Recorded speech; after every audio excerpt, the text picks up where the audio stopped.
that long day behind you. Good times lie ahead.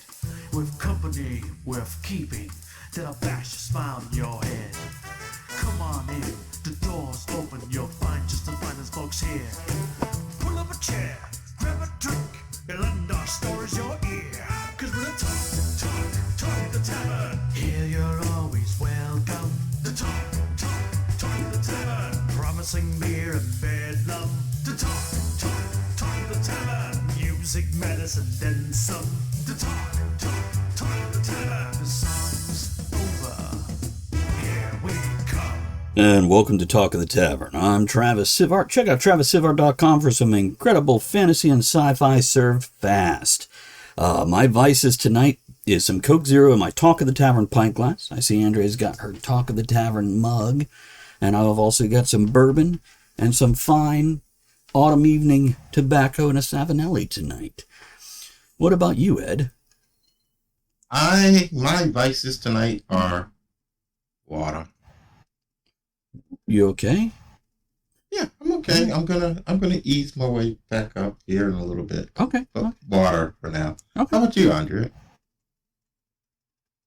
Well, I have my Talk of the Tavern cup, and in it is hot tea and a bag of pecans. That's my vices. What about you, Rachel?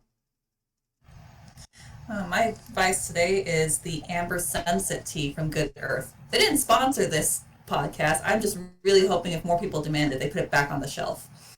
That'd be good. Here. There we go. We need an opening toast. Yes, we do. Considering our topic is costume culture appropriation, here's to appreciating other people's culture and representation. Yeah.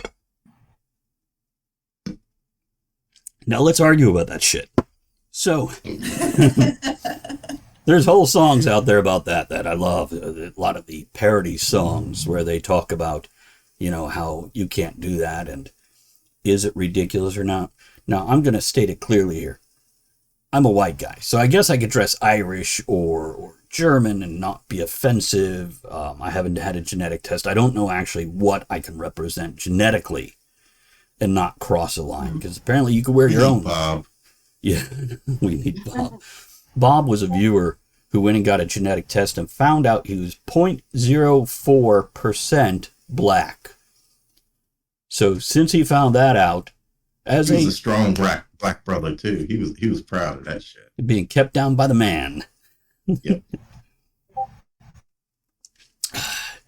So, what do you think? Can we wear a sombrero and a poncho? Can we wear a geisha outfit?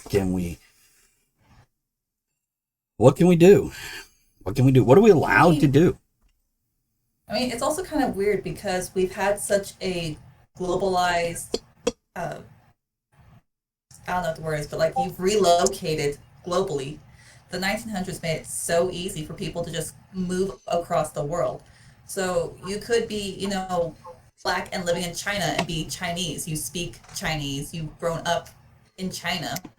But does that mean you can't wear traditional Chinese clothing? Like, that doesn't make sense to me.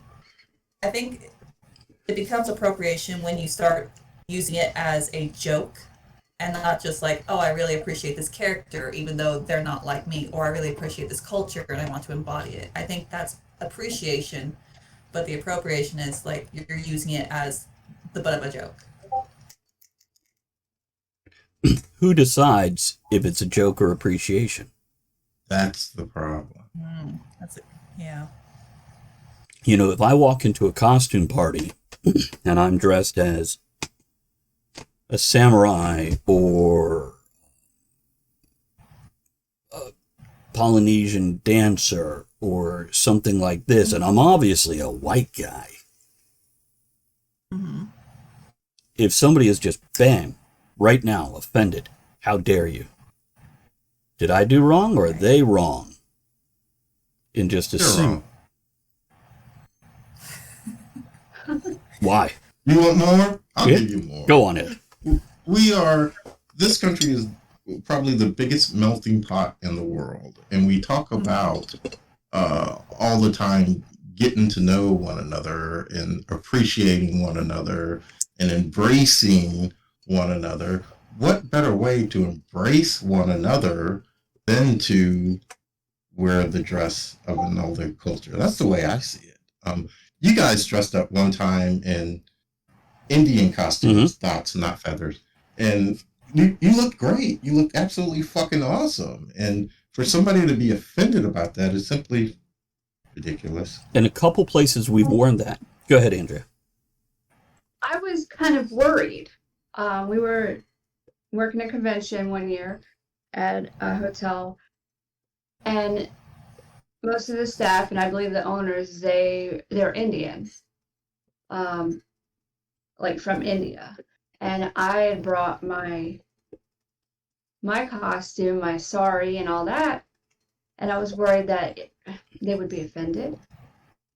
And Travis and we spoke to them about it, and Before wearing it. before wearing it. And then that whole day I was wearing it, they were happy. I mean, because I didn't do it in a bad way. I really liked the outfit. All the aunties came out and grabbed Andrea and dragged her off. Go on, Andrea. Tell the rest. What? Henna. I got henna done. They're like, you look so wonderful. You look beautiful. Come with us. Let us do henna for you. And yeah, and by the way, where we got the outfits was at an Indian festival. We went to an Indian festival here in Richmond that we go to almost every year. And we It's Festival of India. A taste of India, isn't it? I think that's what it is this year, Okay. but yes. And every year we buy a new outfit. And I have 3 or 4 outfits, and so does Andrea. I have one myself. I love it. It's comfortable. It is. It is. I love it for wearing around the house. I'll wear it when I stream sometimes because it is just comfy. And And when I wear it, it's not anything I'm not trying to make fun of anybody or anything. I just really appreciate the clothes. So, I don't. but I agree. You can wear it as a joke. You know, if you're dressing as Pancho Villa from the 1940s movies and you're carrying a bottle of tequila and talking in a horrible accent, well, that's not quite appreciating the culture, is it? No. But I can wear lederhosen and nobody blinks twice. Mm. So, and where do you draw the line? I mean, if you make Mexican food or Indian food or Chinese food, are you appropriating? I've been waiting for that. You know, with the canceling of certain items, Uncle Ben's rice and Aunt Jemima. God, the canceled Aunt Jemima, that tears me up. But anyway, I've been waiting for. We cannot no longer call it Mexican food, or we can no longer call it Indian food, or so forth and so on. I'm waiting for that. But here's like the other question: if there is like a Mexican food restaurant, like it's family owned and it's owned by people from Mexico, or the family was from Mexico and it's been passed down, can they still call it Mexican food, or is that no longer okay? Well, we haven't reached that point yet. And by the way, I worked in a Mexican restaurant for 18 months, and it was owned by 4 brothers who they're American now. They were born and raised in Mexico, came here, they're citizens, they're Americans now. And if you ask them, they'll say, I'm American. Yeah, I do the same. And I came from Belize, lived all over the world, but living here for so long, this is my home, and I got my citizenship. When they ask, what's my nationality, I tell them I'm American. I've lived here most of my life, and this is my home. This is my country. This is my home. Right. But these folks, they invited us over for Christmas and New Year's. Their parents came in and their mother did all the cooking. It was an incredible experience. And when working at the restaurant, I'd eat the restaurant food, and then I'd go to the wives of the owners and go, when you're at home and make this dish that I enjoy here, how do you make it at home? And I tell you what, my Mexican food game has really stepped up because of that experience. And we can order off a Mexican, because a lot of Americans, a lot of white people, when they order off a Mexican thing, they go straight to the combo platter. I can pick a taco and a quesadilla and get beans and rice. They don't understand the rest. And I didn't either when I first stepped into that restaurant. But something I did learn is in a Mexican restaurant, for the people from Mexico, pretty much everything is a taco. If you have a tortilla and you're putting something in the tortilla, it's a taco. So when you have fajitas, Gabriel Iglesias did a bit on that too. I think, if I remember right, he did a joke. He's like, he took a friend that had never had Mexican food, and friend was asking, "What's a taco?" "Oh, it's delicious. There's a tortilla, and you have like meat and beans and cheese and lettuce and sour cream. It's delicious." "Oh, okay. What's a burrito?" "Oh, you're gonna love it. It's a tortilla, but it's got meat and cheese and beans. It's delicious." "What's a tostada?" "It's a do-it-yourself kit." Or something like that. Something like that. Gabriel Iglesias made the joke. Model. right. And thank goodness for comedians of all nationalities that are able to make a joke about these sort of things and continue the humor and the beauty of sharing through laughter. Because I think without them, the world would be a little more terrifying when it comes to cancel culture. I mean, that's how they did Jojo Rabbit too, is that they took something horrific like the Hitler Youth and just made it so preposterous, so bombastic, so ridiculous to make fun of it. It took away the power of what this evil presence is, because they're laughing at it, at how ridiculous it is, because it's over exaggerated. Well, you want to talk about cultural appropriation. Are we all familiar of the roots of the swastika? Mm-hmm. I thought it was the inverted symbol of peace from Korea or something. Yep. Was it Korea? I don't know. I think Andrea? it's Korea, but I'm not sure. Andrea, do you remember where it originated? I'm not sure. Okay, none of us remember, but yeah, it's very old, as Gary just said Very in old, chat. Yeah. Yeah. And it was taken by the Third Reich, Tibetan, Gary says. Okay, so that sounds about right. Somewhere Asian. And so, yeah, they took something, and here's something: we can no longer use that symbol without it being representative of something it did not represent at all. And Gary says maybe. Okay, so he's not sure either. It's somebody will Google it. We'll find out. And also, frankly, the Charlie Chaplin mustache, nobody could wear that anymore either. Charlie Chaplin was the last white guy that could ever have that mustache and get away with it. It's thanks, Hitler. Actually, I don't even like that style of mustache. Hitler or no, it's just I think it's like the equivalent of like a predecessor to the soul patch. How in the 90s that was a big thing, but it just kind of marked you as being a total douche. Yeah. And not that Charlie Chaplin was a douche, guys, but, since then, yeah, a little patch of fur that looks like it's a caterpillar that settled in to hang out and chill. Yeah, bit douchey. Not counting unibrows. They're still okay. I'm looking at Bert from Sesame Street on this one. Wait, did Bert have a... It's been so long since I've seen Sesame Street. I don't remember. Yeah, he did. Unibrow. Yep.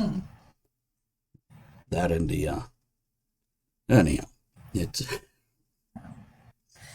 And I think with cultural appropriation and with Halloween coming up on us, I think the ones we get in the crossfire are little kids who they just see their favorite princess or their favorite superhero, and they don't understand what cultural appropriation is. They just want to embody this character that they love, and the only way they can comprehend it, because they're small, they don't understand the world. They're small. The only way they can comprehend it is, I want to dress like my favorite superhero. I want to dress like my favorite princess. Right.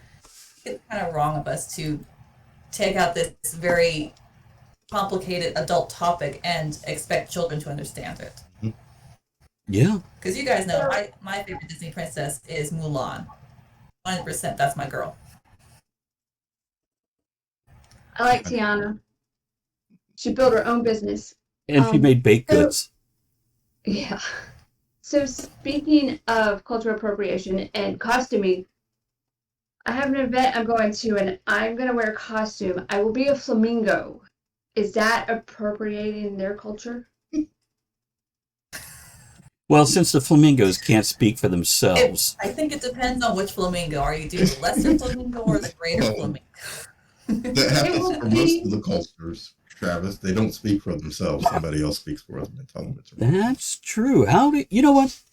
Okay, Rachel, you said you're from Belize originally, which I really, Yeah. I'm planning on doing some research about your country and learning a little more because I know like nothing about Belize, to be honest with you. And Ed, you've spoken outspokenly, talked about Song of the South and other such things. Mhm. Have you guys ever done something in your culture while in Western culture that somebody called you on? That you can't do that anymore? Something from Belizean culture that coming to the U.S. they would have called me on. Probably the closest was that I still had a little bit of an accent, and because I looked like this, they were like, "What's wrong with you?" Hot? So I washed it out as a child. So just to kind of like fit in, it's like, oh, all right.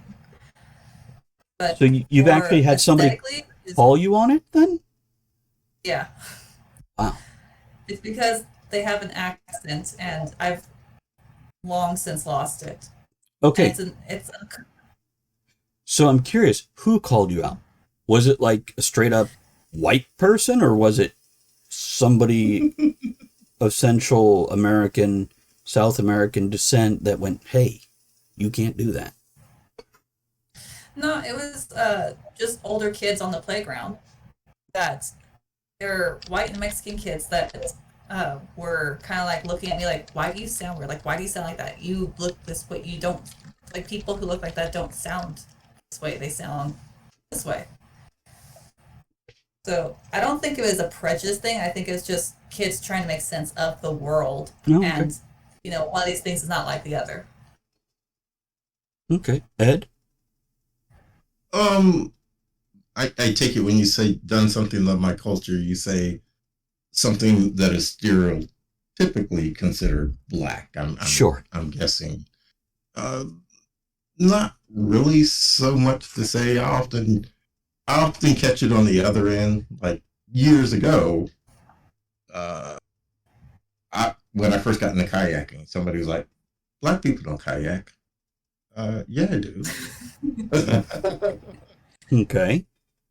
You know, I often catch it on that end, such as everybody expects that I vote a certain way because I'm black. No, I don't.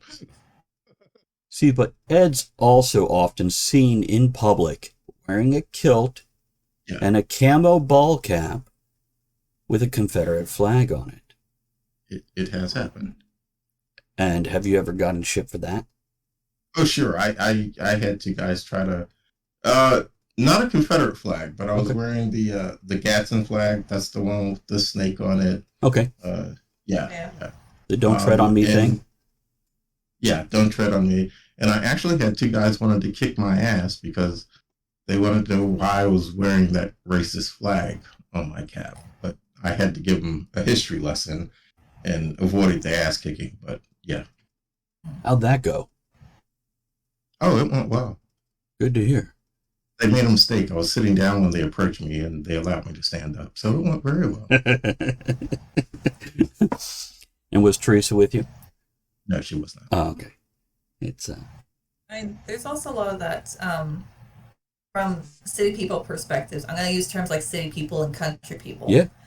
That there's this expectation that people who live in the country are either sunburnt looking or pasty mayo shade white, and they're hoo-haws and they're just like off, you know, with their guns and their horses and getting drunk all night. That no. The hardest working ranchers or the upstarts are Black families and anyone from the LGBT, because they have their friends and family that are like, oh, you're going to go out in the country and start a farm. Like, we don't do that. So I think they kind of take it personally and put in a lot more legwork to kind of just show them, no, I can do this too. We had a couple of, and they're friends now, but they were clients when I first met them. And there were two boys from Orange County that they had come into an inheritance. And one of the things they always wanted to do is they always wanted to have their little bit of land and like start a little farm. That was their dream, was they wanted to have the farm life. And we were all a little bit cynical, not because they were gay, but because they're very skinny and flamboyant and very like, hands are perfectly manicured. Like, you're going to get really dirty and really burnt really fast. I don't think you're going to make it. But they're still here, and they've cleared out their land. They have a functional way to grow their meat. They have their orchard started. They have their vegetable garden going. They've got their pastry stand that they have going. Every other weekend, they're doing some event there. So, like, they're doing it. They're living their dream. They're also a lot more muscly now, and a lot more naturally tan now. I'm sure. And I do tease them a little bit. I'm like, CJ, when you first got here, you were like a little bird. Now look at you. You're like the gun show. Wait, do that again? Gun show. Look at that, Andrea. Look at those. Good arms. Nice. No, they're not that big. No, they're not that big, but they're toned. They're toned, so well done. Definitely a country girl instead of the city girl, I guess, right? And again, well, I guess the city folks, when they're toned, you could tell it was done in a gym. Maybe. I don't know. Any muscle is from moving 40 to 80 pound sacks of feed and dragging like 120 pounds, hay bales uphill. Like, I'm going to hurt tomorrow. See, but we've also discussed, not on the show, but you and I, we've discussed how a lot of people will look at you and go, oh, you can't lift that. And you're like, yeah, whatever. And you do. Oh, yeah, because that did happen recently with one of the many volunteer programs. I've been a volunteer for like the last 15 years. And half the time, if I'm not answering letters or doing phone calls or like trying to persuade someone like, oh no, you should totally donate to this because it's going to make you look really good. And then we can, say it's in thanks to blah, blah, blah, blah, blah. The whole PR thing. Mm-hmm. If they need extra boots on the ground, I'm there. I'm so mega sweaty. Doesn't matter what time of year it is because it's just go, go, go. Something is heavy, needs to be gone from point A to point B. Loaded up, unloaded, whatever the case is. So this last time, what were we moving? I don't even remember what it was.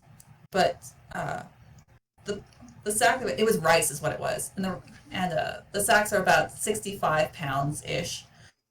One of them had fallen off the forklift, and I just went up. I didn't think about it, ran up to go and grab it.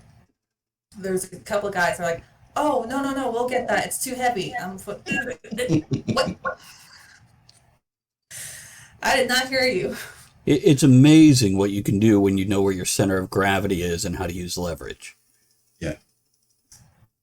Well, my center of gravity is in my thighs, so. Right.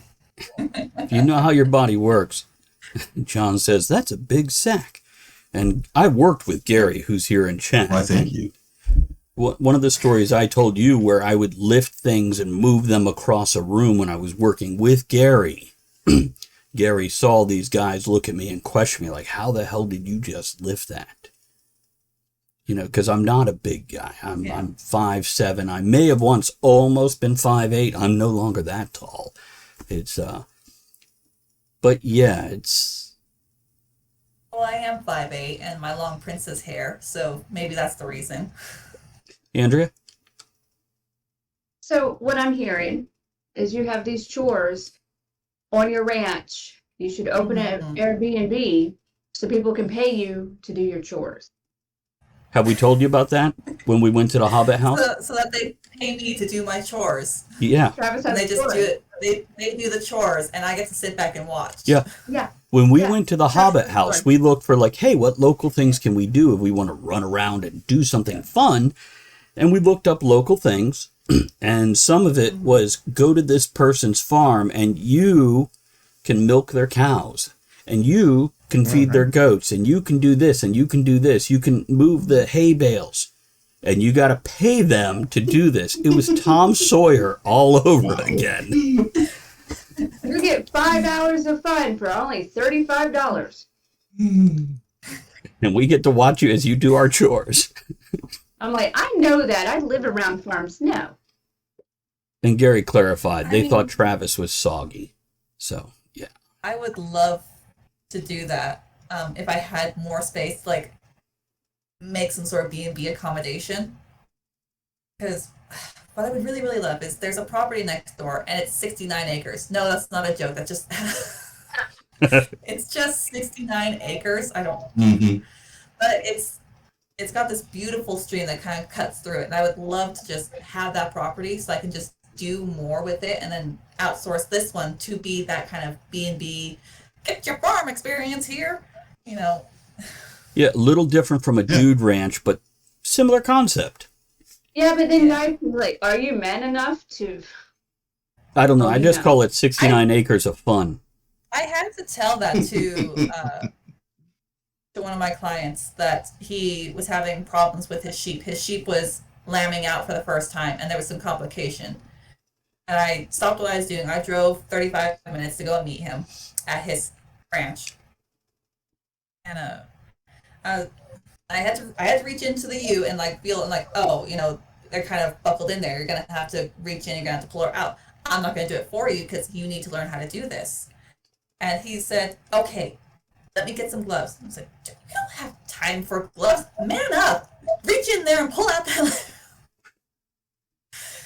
And his boyfriend was walking by in a nice suit, going to his nice car for whatever event he was going to. Stops mid-stride to look over, and now anytime this poor man complains about something, his boyfriend tells him to man up. Nice. A phrase that can rarely be used, but you found the right place to use it. It's But I it- don't think it's I found the Bill right place to afterwards? use it. I think it's just frustration and then timing. right. And by the way, Bree says, "Oh my God, that'd be so pretty too, Rachel. Little House on the Prairie vibes." It's and by the way, John said with the Airbnb, it's called supervising, madam. So, okay, let's wrap up this Maybe. topic. Going back to costume culture appropriation, or cultural costumes being appropriation. I'm just trying to think, have you guys ever seen somebody dressed, even if they're doing it tongue-in-cheek as a joke, looked at them and went, you are an asshole because you wore that outfit? No, not me. 'Cause I do reenactment. I've dressed up most of my adult life, so no, dress up, have fun, go with it, play. Rachel? I don't think I've ever seen it from that perspective. But also, there's so many times of the year where there's some sort of celebration going off somewhere, and it allows you to just dress up with if ever you're just like dressing up to celebrate something, like, you know, Oktoberfest is here, and Right. you know, everyone's dressed in their lederhosen. You're not making fun of it. You're excited about. You're this thing, joining you in want the to embody party. it. Yeah, you're joining the party. And then you have the people who are tongue-in-cheek, that they dress up like Hitler and then they act incredibly flamboyant or something like that. That they're clearly making fun of this horrible, horrible person. But I don't think it's ever been done to say, hey, you know, this group of people is inferior. I've never seen it done that way. But maybe I've just been like really recluse my whole life. I don't know. Andrea? It's okay to wear your flamingo costume. They don't care. Flamingo approved. And here's what I'm going to say. I love other cultures. I love meeting other people from lifestyles, backgrounds, religions, political views that I'm not. Because here's a chance for me to learn something that wasn't even on my radar. I have no Yeah. clue about it. and to be able to take part in it, whether it's Oktoberfest, though I will say this. Okay, St. Patrick's Day is my people's holiday. You guys find your own drunk holiday and quit fucking drinking all my goddamn whiskey. Now, if you bring me whiskey, I will share it with you and we could talk about leprechauns and pots of gold. Fuckers. You guys have a great We night. need a drunken holiday for the Scots, too. Just, like, get everyone involved. So every month we have a drunken holiday. Saber tossing all the way. And golf. Here you go, guys. Here's to sharing our cultures through costumes and other ways. We'll catch you guys on the next episode of Talk of the Tavern.